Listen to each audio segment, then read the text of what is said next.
أعوذ بالله من الشيطان الرجيم. بسم الله الرحمن الرحيم. السلام عليكم ورحمة الله تعالى وبركاته. الحمد لله رب العالمين، والصلاة والسلام على أشرف الأنبياء والمرسلين أبي القاسم الأمين سيدنا محمد صلى الله عليه وسلم وعلى آله وصحبه الميامين. أما بعد. Watukufu ndugu zangu, niwaletee mfululizo wa maudhui zenye mwelekeo wa majibu yetu kwa mawahabi.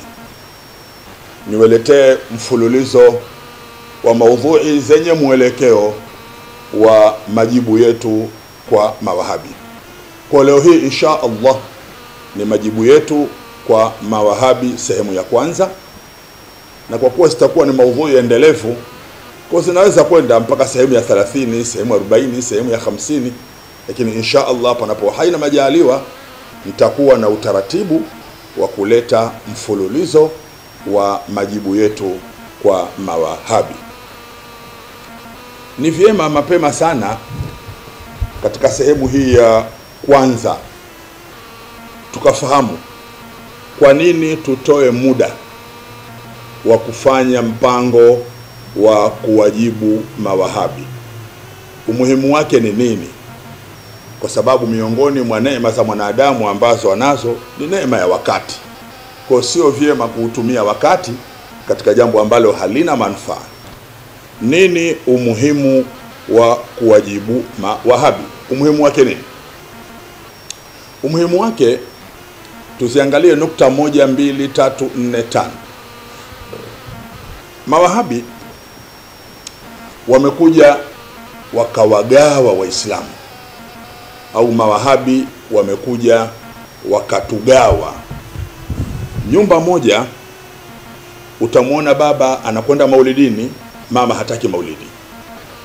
Nyumba moja utamwona mtoto katangulia kufunga leo, anampinga babake atakayefunga kesho. Nyumba moja utamwona dada na kaka yake wanapingana kidini katika upingaji ambao unawaona kama vile maadui. Kwa lugha nzuri ni kwamba mawahabi wamekuja kuwagawa Waislamu. Kwa wale wenye umri mkubwa, kumbukumbu zao watakumbuka kwamba ukirudi miaka ya 80 kurudi nyuma, au mwanzoni mwa miaka ya 80, wakati mawahabi hawapo, ilikuwa nyumba moja, watu wanafunga pamoja, wanafungua pamoja, wanakwenda maulidini pamoja, wanarudi pamoja. Ambaye haendi maulidini atakuwa na dharura zake, lakini hakukuwa na mke anampinga mume, mtoto anampinga baba. Sasa kitendo hiki cha mawahabi kuja kuwagawa Waislamu, sisi tunawajibika tukipata fursa sasa tuzipitie zile hoja ambazo mawahabi wamezitumia kuwagawa Waislamu, ili tuzijibu hizo hoja insha Allah, ili turudi kwenye umoja wa Waislamu. Mawahabi wamewagawa Waislamu, kwa tuna wajibu sisi sasa kujibu zile hoja ili kurudisha umma kwenye umoja wa Kiislamu kama ulivyokuwa katika miaka ya 80.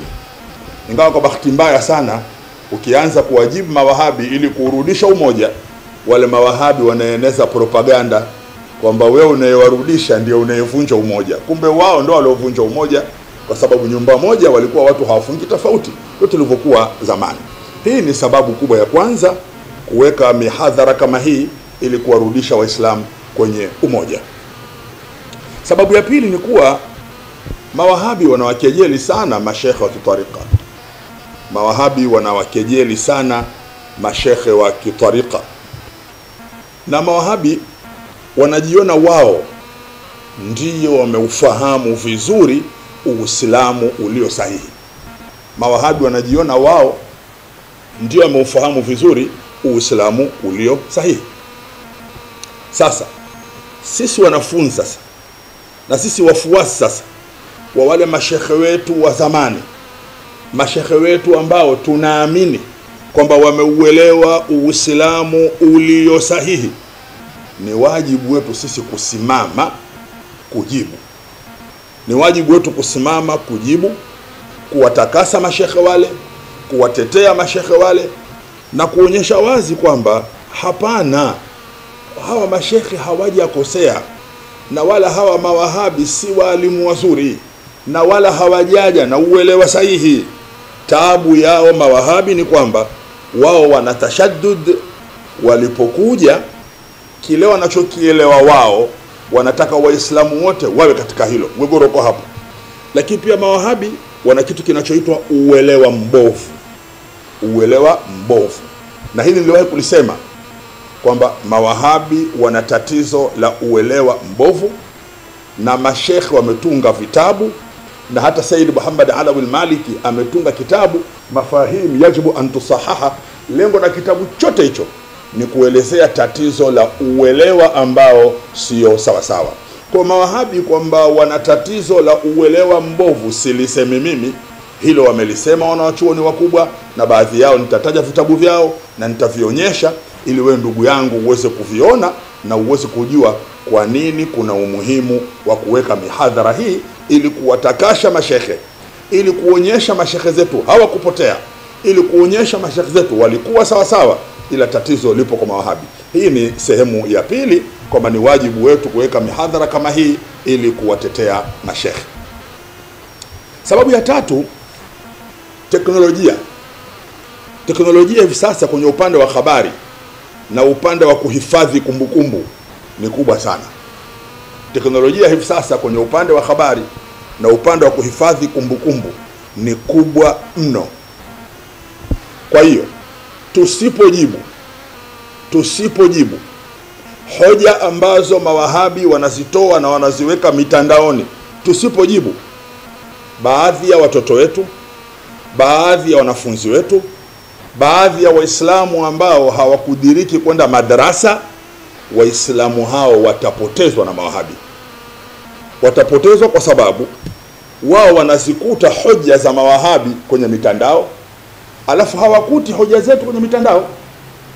Badala yake wao sasa wanaamini kwamba hawa mawahabi wako sawa. Wangelikuwa hawako sawa, hawa si wangejibu. Kwa hiyo mitandao huwa inabakisha, na ndio maana mashekhe wenzetu wa kitarika tuwakumbushe kwamba kuwadharau mawahabi wakati mawahabi wanaweka hoja zao kwenye mitandao, wanaweka mihadhara yao kila kukicha kwenye mitandao, wanarekodi matukio yao kila wakati wanayaweka kwenye mitandao, tusidharau, kwa sababu kundi letu alhamdulillah litasalimika, lakini kundi la watoto wetu na wajukuu zetu halitosalimika, sababu litakuta nguvu ya mawahabi kwenye mitandao ni kubwa na nguvu yetu ni ndogo. Sasa hii ni sababu ya tatu ya umuhimu sana wa kuwajibu mawahabi. Ukimya wetu utabakisha nguvu ya mawahabi kwenye mitandao, na mawahabi kwenye mitandao wamejiimarisha vizuri mno. Na hiyo nikisema na vizuri mno ni kwamba leo una uwezo wa kumkuta shekhe wa kiwahabi kwenye mitandao ana maudhui karibuni 50, karibuni 60, maudhui ambazo amekaa chini kila maudhui moja dakika 25, dakika 30, lakini sisi hatuna mfumo huo. Na hilo ni jambo la hatari sana, kwa sababu mawahabi watakuwa na nguvu kupitia mitandao, na mitandao kwa sasa ndio yenye nguvu. Angalia vijana wanaosoma vyuo vikuu, angalia vijana wanaosoma katika mashule ma high school, angalia wafanyakazi ambao hawajaenda madrasa, hao wanatumia sana mitandao. Kwa kama kitu kwenye mitandao hakipo, fahamu tarika yetu itapotea, na mwisho mtoto wako mwenyewe uliyemzaa ndiye atakayekupinga wewe mzee. Kwa hii ni sababu ya tatu, kwamba teknolojia imekuwa kubwa zaidi. Kwa hiyo ni muhimu tukaiangalia sana mitandao. Lakini sehemu ya 4, sababu ya 4 ya umuhimu wa kuwajibu mawahabi, kama ninavyosema majibu yetu kwa mawahabi. Sababu ya 4, tuangalie sana katika zama hizi ambazo watu hawana woga. Zama hizi ambazo watu hawana woga. Yaani mtu kumvaa shekhi akamjibu hana woga. Sasa zama hizi ni zama ambazo yatakiwa kuwa makini sana. Angalia mfano yule Sheikh Qasim Mafuta.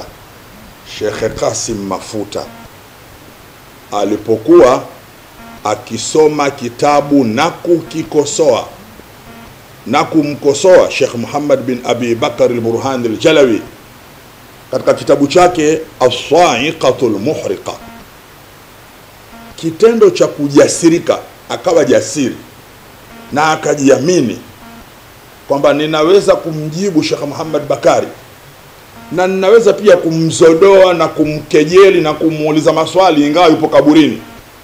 Kitendo hicho si kitendo kinachofaa kukaliwa kimya, kwa sababu kuna madhara makubwa yakiachwa maneno ya Sheikh Qasim Mafuta yawe hai. Kuna madhara.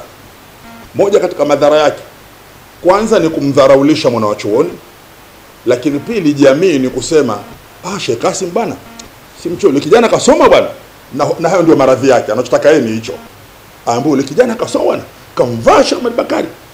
Yani Sheikh Qasim Mafuta anashindana na walio hai na waliotangulia akhera, wote kwa pamoja atakawashinde. Sasa kile kitendo cha kwamba yeye anakikosoa kitabu cha Sheikh Muhammad bin Abi Bakr al-Burhan al-Jalawi almarhum, Mwenyezi Mungu amuingize peponi, amsamehe makosa yake, na akishakikosoa anamzodoa pia kwa maneno ya kejeli. Kwa sisi ambao tulibahatika kukisomeshwa hicho kitabu, sisi ambao tulibahatika kukisomeshwa hicho kitabu, sisi kwa tunawajibika kujibu, kwa sababu ni sawa sawa na kitabu ulichokisoma darasani, unakiamini, unayaamini yaliyopo, unamwamini mwalimu, alafu leo anatokezea mtu anamkosoa yule shekhe, alafu umenyamaza, husemi hapana, wewe hivyo ulivyoelewa habari yako ya tarku bado hujaelewa. Tulia ili tukuelimishe sisi wenyewe ambao tulikuwa darasani, kwa sababu tuliuliza hayo maswali kwa mwalimu. Wewe leo unaongea na maiti ambaye hayupo. Sisi tunawajibika kumjibu Sheikh Qasim Mafuta kwa sababu amegusa kitabu tulichokisoma darasani mbele ya mwenyewe marehemu Sheikh Muhammad Abi Bakr Burhan al-Jalawi yuhai, na wakati anasomesha nyuma yake yuko Sheikh Muhammad bin Sheikh Ayub bin Khamis al-Kamadhi almarhum, Mwenyezi Mungu amrehemu huko aliko. Kwa ajili hiyo sisi sasa ambao tulisomeshwa tunalazimika kumjibu Sheikh Qasim Mafuta, kwa maana ya kujibu yale maeneo aliyoyaona yana matatizo. Si tumwambie hayana matatizo, ila wewe ndiye mwenye matatizo. Lakini pia tuubainishie umma kwamba mwalimu anaposomesha, ukiwa darasani, kama kuna tatizo ni rahisi kulisema. Unapokuwa peke yako, kama vile Sheikh Qasim Mafuta anatoa lii peke yake, lazima apate matatizo. Sasa akipata matatizo hana pa kuuliza, na yeye kwa sababu ana kibri anahukumu. Ingelikuwa ameacha hewani tu ungesema lengo lake kutwali, lakini anahukumu na anakosoa. Lazima tupatie kuambia umma, na yeye pia tumuelekeze kwamba hajaelewa sawa sawa na ile hulka yake. Unajua kila mwanadamu ana hulka yake nzuri na mbaya, hatujakamilika sisi wanadamu. Ile hulka yake ya kutaka sifa na kuonyesha ujasiri kwamba anaweza kumjibu hata Sheikh Ahmad Bakari ambaye alikuwa Tanga anaonekana mwanachuoni mkubwa, mimi pia namjibu yule ingawa kafa, lakini namjibu kaburini huko. Kwa hulka ya aina hiyo sisi tutamjibu zile hoja, alafu ile hulka yake tutaipa nasaha, kwa sababu mwanadamu akinasihiwa huwa akishika nasaha anaweza akajirekebisha. Sababu ya tano ni kwamba hawa mawahabi tukiwaacha, tukaamua kupuuzia kwamba tupuuzieni tu, tuacheni tu, tukiwaacha hawa mawahabi, hawa wana mpango wa kuyafuta maulidi. Bahati nzuri tu kwa hikima ya Mwenyezi Mungu, maulidi kwa ule ubora wake, tangu mawahabi waanze kuyapinga ndio wameyachokoza, ndio yamezidi. Lakini mpango wao ni kufuta maulidi. Mpango wao ni kufuta hadhara za maulidi ambazo sisi tumezirithi kwa mashekhe zetu, ambazo sisi tumezirithi kwa wazee wetu.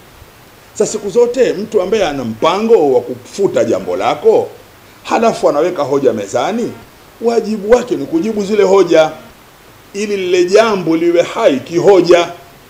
Kwa hii sababu ya msingi kwa mama wahabi wataka kufuta maulidi. Kwa hiyo na sisi tuna wajibu wa kuwajibu ili maulidi yabakie kuwa hai. Na mpango wao ni kuendelea pia kuja kuyafuta mapumziko ya sikukuu ya Maulidi na sherehe zake kwa ujumla, kwa sababu wao hawakubali Maulidi, hawezi kukubali sherehe za Maulidi, hawezi kukubali sikukuu ya Maulidi, hawezi kukubali yote. Kwa mpango wa kufuta wanao. Sasa sisi ni jambo letu, hatusuka kimya.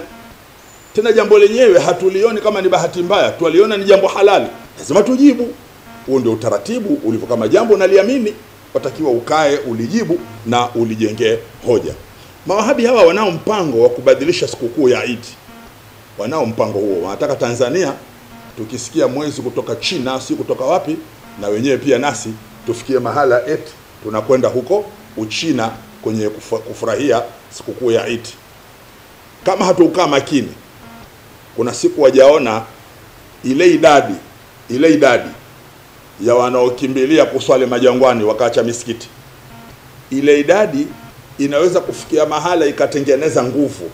Kwa sasa ni ndogo kwa maana ukiangalia asilimia, lakini si ndogo ukiangalia namba 1, 2, 3, 4, 5. Na kwa wale ambao wanakumbukumbu mawahabi walipoanza kuwagawa Waislamu wakajitenga viwanjani peke yao, si ndogo kwa maana ya kuhesabu namba, ni ndogo kwa maana ya asilimia. Nukta hiyo msingi sana kuishika hii. Sasa kama kuna watu wanataka wabadilishe tarehe ya sikukuu, ni lazima watu hawa tuwajengee hoja zao, tuzichukue, tuzitafune, tuziweke hadharani, jamii isione.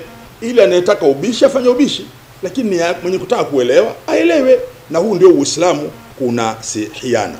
Lakini mawahabi hawa kwa kuwa wanawadhalilisha sana, kama hatukuwajibu wataendelea na mfumo wao, watawadhalilisha sana mashekhi zetu wa kitarika, na hiyo itakuwa ni aibu. Baba yako mzazi anadhalilishwa, anaitwa khurafi, anakosolewa, anaonekana hajui dini, kisha we mtoto kazi yako na cheka. Baba yako wa kiilmu anadhalilishwa, baba yako wa kiilmu anaonekana ni mtu aliyefanya mambo ya kimotoni, kisha we mtoto wa kiilmu umenyamaza. Tena ikibidi huyo wahabi mwenyewe ndio rafiki yako mkubwa, akimtuka na baba yako unashabikia. Katika mazingira kama haya takiwa kuangalia mazingira ya kuwajibu sana hawa mawahabi. Na kwa namna mawahabi wanavojipanga,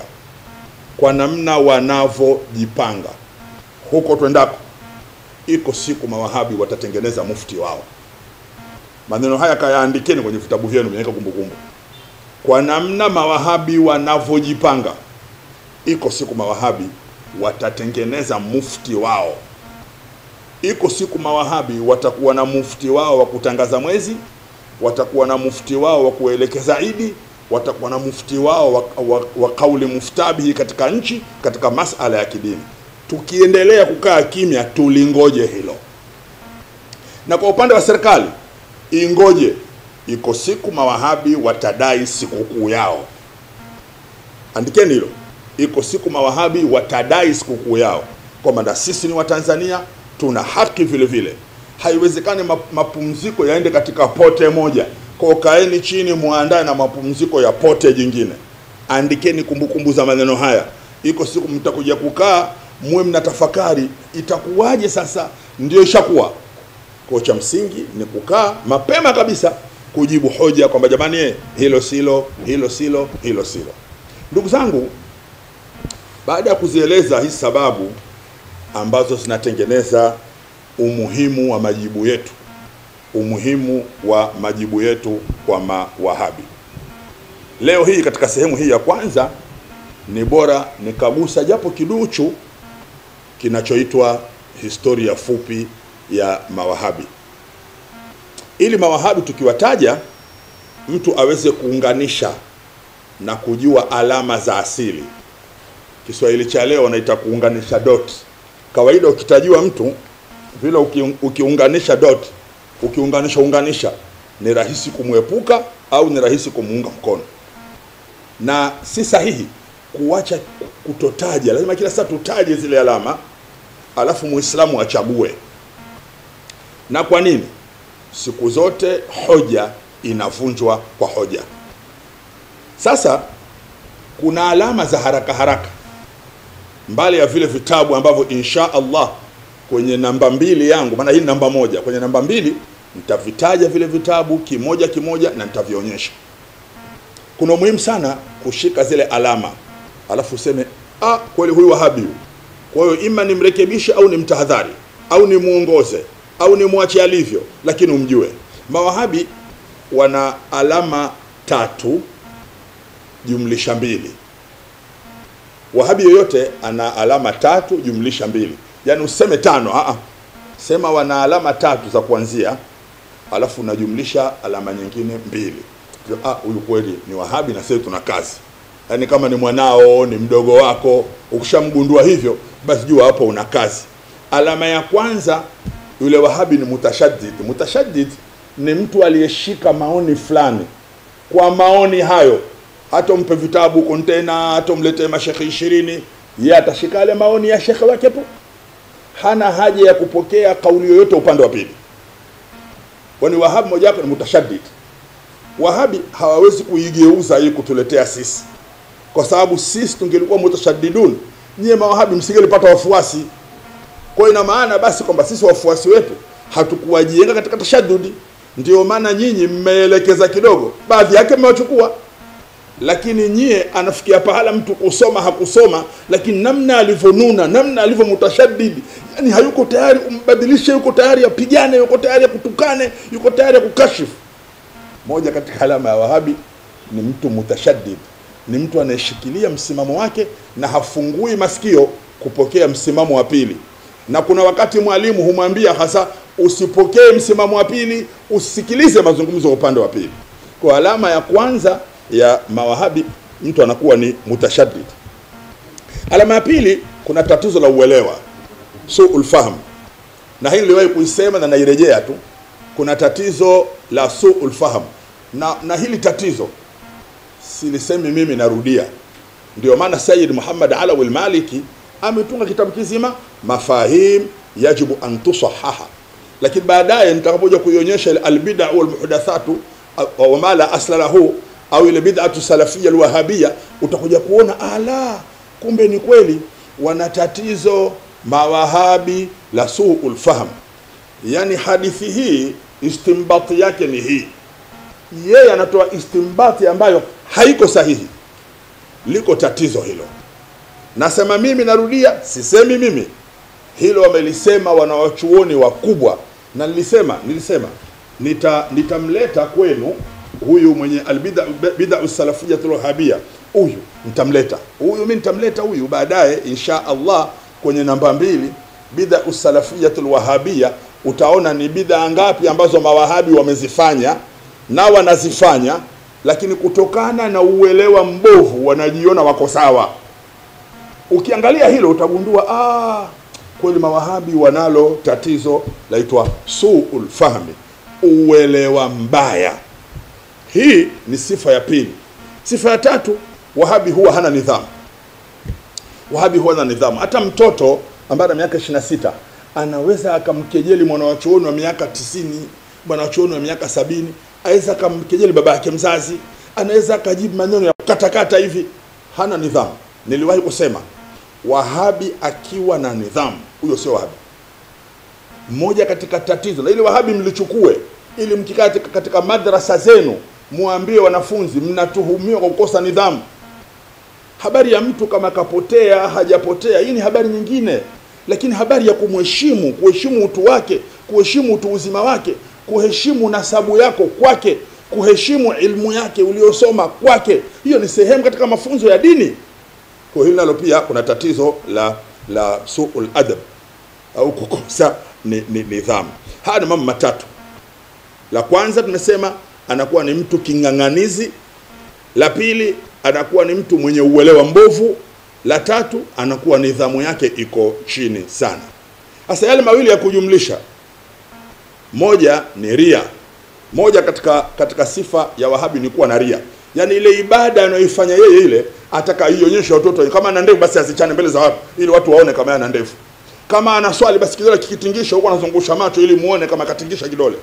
Kama ni mkono kaweka ni angalie muone kama ameweka fanya nini yeye. Yale zile ibada za kuonyesha, ibada za kupenda kuonyesha zile. Na kama kanzu kaikata, wewe ambaye hujakata, hata kama umevaa dera, wewe umevaa dera, mwanamke sijani umevaa dera. Kwa sababu gani? Yeye kaikata kanzu yake. Yani hawapendi kufanya ibada zinazoishia baina yao na Mola wao. Lazima wawe na kitu cha kuonyesha umma kwamba yeye anafanya ibada fulani. Na ukitaka ujue ria, Wahabi anaweza kuswali msikitini safu nzima, wote mfunga mikono kwa wastani, yeye atafunga juu ili wale wote waone kwamba yeye ndio kaokoka. Au anaweza kwenye kidole kile akitingisha, watu wote mstari mzima hawatingishi, na wala kama hakutingisha swala yake haibatiliki, lakini anaamua atingishe na wale waone kama kweli yeye ni. Yani ibada za kuonekana hivi. Hili ni tatizo. Tatizo la mwisho, Wahabi huwa hana madhhabi. Wahabi huwa hana madhhabi. Na yoyote anayekwenda kuswali msikiti wote wa Kiwahabi amuulize imamu, wewe eti wewe mwenzangu madhehebu gani? Kwa sababu mimi kama madhehebu ya Shafi'i, udhu wangu ninaujua na upataje, na ninaujua unaharibikaje. Swala yangu masharti yake ninayajua, swala yangu mubutilati zake nazijua, swala zangu hayati zake nazijua, na abaadhi zake nazijua. Tena katika swala najijua kiraa chake nisome vipi. Hawe mwenzangu madhehebu gani? Hutapata Wahabi ya kuambia yeye ni Mshafi'i au ni Maliki au ni Mhanafi. Utamuona yeye, kila Wahabi ni mujtahid. Kila Wahabi ni mujtahidi, ni mtu mwenye ilmu ya kuweza kuchukua istinbat kwenye Qur'ani na Sunna. Yani Wahabi yeye mwenyewe ana ilmu ya kuchukua istinbat kwenye Qur'ani na Sunna. Ana uwezo wa kujua udhu hapa wabatilika hivi kwa mujibu wa hadithi, swala hapa sahihi hivi kwa mujibu wa aya. Yeye huwa hafuati mtu, ila akishabanwa sasa ndiye akwambia Albani kasema. Albani wa nini? Albani sitakuwa madhehebu hiyo. Itakuwa madhehebu yako ni Albani, itakuwa madhehebu yako ni Sheikh Uthaymeen. Wewe huna madhehebu, unafanya istimbati mwenyewe kwenye Qur'ani na Sunna wewe mwenyewe. Albani wa nini? Kwa kila Wahabi, ukimuona Wahabi anayo madhhabi kwamba yeye ni Mshafi'i au ni Maliki au ni Mhanafi, yoyo sio Wahabi. Wahabi wenyewe hupenda kwamba yeye mwenyewe kwa mwenyewe ni mujtahid. Hata kama kule wanaambia hawa ni mahambali, lakini geuka upande wa pili, muulize mwenyewe. Na hivi nimekuulizeni hadharani. Hata huyo sahibi yangu, ndugu yangu Sheikh Kasim Mafuta, muulize bwana eti wewe madhehebu gani? Kila Wahabi kamuulize, wewe tu madhehebu gani? Afu akutamkie. Akishakutamkia utaniambia, mimi napatikana alhamdulillah, masimu yangu yako wazi, wala si mtu mwenye kificho, ni mtu napenda kuwa karibu na wenzangu. Nimetaka utangulizi huu nianze nao kabla hajaingia kwenye sehemu ya pili juu sasa ya kuthibitisha ule Wahabi.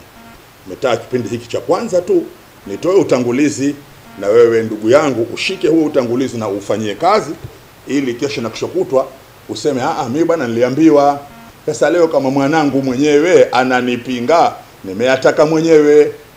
Kama leo utamuona mkeo katiwa kwenye machela, alafu watu wanakimbia naye mpaka atakaanguki, mpaka nguo zinavuka, lakini bado hajali mtu na anajisikia raha kumpeleka mama yake kaburini namna hiyo, utayaona mwenyewe hayo. Kama atakuwa ukishazikwa watu pale nje wakizungumza, na wazungumze pale nje, lakini zikija hitima mtu atazuia kama vile atakapigane, ataka mwenyewe hayo. Kama utakuwa mwenyewe siku yako ya kuzikwa, watu wakienda kaburini wazungumza mipira, wazungumza sinema, wazungumza siasa, lakini mtu akianza la ilaha illa Allah, la ilaha illa Allah, mwenyewe sitaki, utayapata mwenyewe hayo yote. Usipatabu unaoyatengeneza ndio utakaoyapata. Insha Allah tukutane kwenye sehemu ya pili ya majibu yetu kwa Mawahabi, ili sasa nianze kueleza kwamba Mawahabi hawa wanaukataa Uwahabi, lakini Uwahabi upo ni huu hapa, ili kesho na kishokutwa nianze kuzungumzia bid'a, nianze kuzungumzia tawassul, na kisha insha Allah kila alichosema Sheikh Kasim Mafuta kwenye kitabu As-Sa'iqa tunawajibika kumuelewesha kwamba hapa hujafahamu, na Sheikh Muhammad Bakari alifahamu sawa sawa. Sisi wenzako nilikaa nacho kitabu darasani, mwenyewe katusomesha, hatuwezi kulingana na wewe unayetwali peke yako. Wallahu waliyu tawfiq. Inshallah tukutane namba 2. Wassalamu.